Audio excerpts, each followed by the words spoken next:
Today, we're getting straight into a really core concept, mental models. Hmm. And the big idea here, maybe a bit surprising, is that being an expert isn't just about knowing more stuff, more facts than someone else. Exactly. That's really the heart of it. The source material frames expertise as something more structural. It uses a great analogy, actually. Oh, yeah. Yeah, the difference between just, following a recipe step by step, Okay. Like basic instructions. right, versus really knowing how to cook. There's a fundamental difference there. I see. Knowing how to cook means, well, you understand why things work. You can swap ingredients, maybe fix things if they go wrong, adjust for conditions. Yeah. You get the system. You've nailed it. That deep understanding, that's the mental model.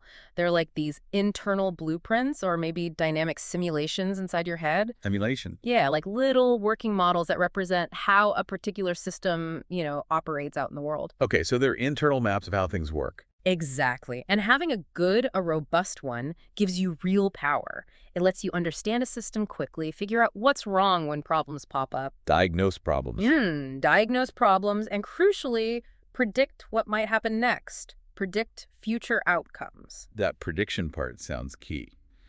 Being able to troubleshoot and anticipate. That's where the real value is, isn't it? Absolutely. It moves you beyond just recall. But lots of learning talks about understanding structure. How is this platform, the one mentioned in the text, actually different? How does it get past just, drilling facts? Well, that's the critical point. The platform described here is apparently engineered, like specifically designed to build these models. It's not an accident. Engineered how?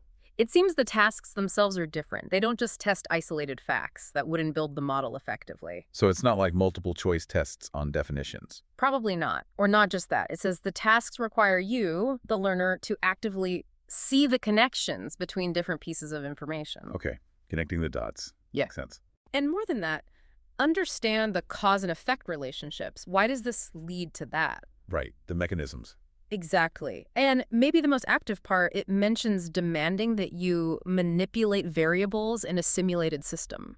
Ah, so you're not just observing, you're actually doing things within a model of the system, like a hands-on virtual lab, sort of. That's how it sounds, yes. It forces you to interact, to experiment, to see what happens when you change things. It's not passive learning.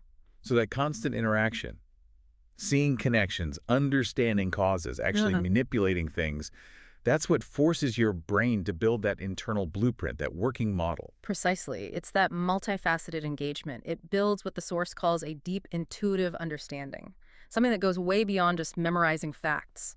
Rote learning. Intuitive understanding, like it becomes second nature, almost like expert intuition. That seems to be the goal, moving towards that kind of expert intuition where the knowledge isn't just stored, it's integrated, it's usable, flexible. So for you, the listener, the real takeaway here is about shifting how you think, moving away from just being able to recall information towards being able to actively predict things and troubleshoot problems within that system in your head. Exactly. You're not just reciting, you're simulating, you're problem solving internally. Okay. Which kind of leaves us with a final thought, maybe something provocative for you to consider. If your expertise, your knowledge, becomes this powerful internal simulation, what complex system out there in the real world are you going to try and build a mental model for first? Could be anything, right? Yeah, a business challenge, maybe a difficult relationship, even understanding some physical process better. The possibilities are wide open once you have that modeling ability. That's the power of building robust mental models.